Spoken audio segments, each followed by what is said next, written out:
Hello friends, welcome back to my YouTube channel Plants, Pots and Bonsai। বন্ধুরা, আজ একটি Z প্ল্যান্টের উপর আমি কাজ করছি। এটিকে প্রুনিং করছি। তো জেড প্ল্যান্টকে কিভাবে বুশি করতে হয়, প্রচুর ব্রাঞ্চ তৈরি করতে হয়, আমি সেই নিয়ে দু চার কথা বলবো এবং গাছটিকে আমি কিভাবে প্রুন করছি এর উপরে কিভাবে বুশি করা যায় জেড প্ল্যান্টকে। তো দেখুন, আমি প্রতিটি ব্রাঞ্চকে এখন ছেটে দিচ্ছি। এটা তো গ্রোয়িং সিজন, এখন কেটে দিলে এর থেকে আরো বেশি বেশি ব্রাঞ্চ তৈরি হবে এবং গাছটি আরো বুশি হবে এবং ট্রাঙ্কটা আরো মোটা হবে। তো এটা করতে গেলে প্রতিটি ব্রাঞ্চের গোড়া থেকে দুটি নোটস বাদ দিয়ে বাকিটাকে কেটে ফেলতে হবে ব্রাঞ্চগুলিকে। এর থেকে অনেকগুলি প্রচুর ব্রাঞ্চ বেরিয়েছে, তো সেগুলিকে আমি গোড়ার দিকে দুটো নোটস, দুটো পাতার যে নোটস, দুটো নোটস বাদ দিয়ে সেগুলিকে আমি একে একে প্রুনিং করে নিচ্ছি। তো এইভাবে কেটে দিলে কি হবে, যে দুটি নোটস বাকি থাকবে নিচের দিকে, সেই দুটি নোটসের দুটি পাতার গোড়া থেকে আরো দুটি শাখা, নতুন ব্রাঞ্চ তৈরি হবে।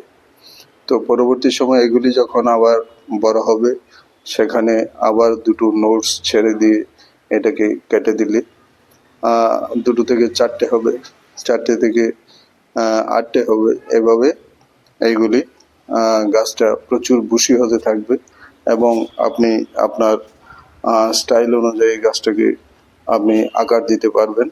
তো এই ছোট্ট ভিডিওতে আমি আমার এই জেড প্ল্যান্ট বনসাইটিকে আমি প্রুনিং করছি এবং যেটা প্রুনিং এর জেনারেল রুল, সাধারণত জেড প্ল্যান্টকে বুশি করার জন্য, তাই নিয়ে আপনাদের সঙ্গে আলোচনা করছি।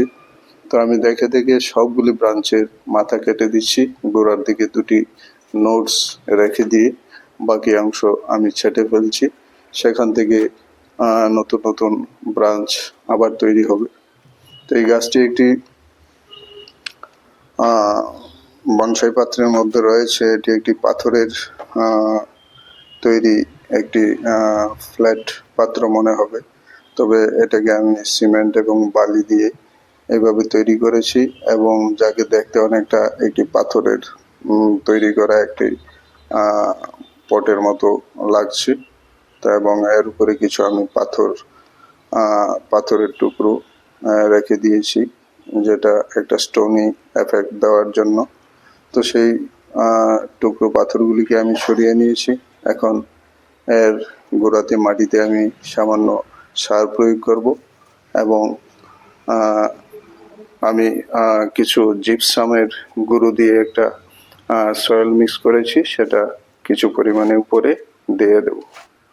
তো এবং জিপসাম এবং অন্যান্য কিছু অর্গানিক মিলিয়ে আমি এই খাবারটা মিশ্র মাটিটা তৈরি করেছি, সেটা আমি ছড়িয়ে দিচ্ছি কিছু সার প্রয়োগ করে। তো এইভাবে আমি গাছটির যত্ন নিলাম। আশা করি গাছটি খুব সহসাই আবার নতুন নতুন ব্রাঞ্চ আসবে এবং গাছটি আরো ঝোপালো হবে, আরো গোলাকার হবে। তো এটি এমনিতে একটা কি বলবো, একটি ছত্রাকার স্টাইলে রয়েছে, ব্লুম স্টাইলে রয়েছে। পরবর্তী সময় যখন এটি আরো মোটা হবে, আরো পরিণত হবে, তখন আবার নতুন করে চিন্তা করব। তো এইভাবে আমি আবার পাথরগুলিকে এর গোড়াতে সাজিয়ে দিলাম একটি স্টোন এফেক্ট করার জন্য এবং গাছটিকে আমি প্রুনিং করে নিলাম। তো আমার এই ছোট্ট ভিডিওটি কেমন লাগলো বন্ধুগণ? যদি ভালো লাগে অবশ্যই একটি লাইক করে দেবেন, চ্যানেলটিকে সাবস্ক্রাইব করে রাখতে পারেন, অন্যান্য সব ভিডিওর নোটিফিকেশন সহজেই পেয়ে যাবেন। তো এইভাবে আমি আমার জেড প্ল্যান্টের যত্ন নিলাম গাছটিকে আরো বুশি করার জন্য। এখন আমি একটু জল প্রয়োগ করে দিচ্ছি।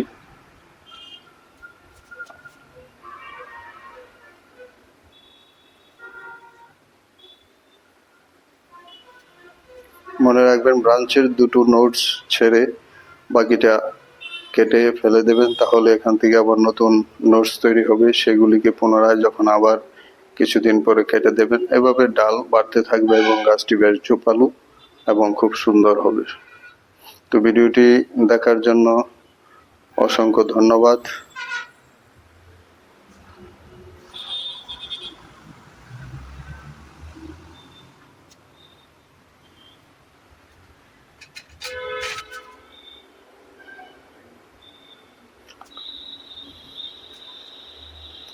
আবার দেখা হবে নতুন ভিডিও নিয়ে। নমস্কার।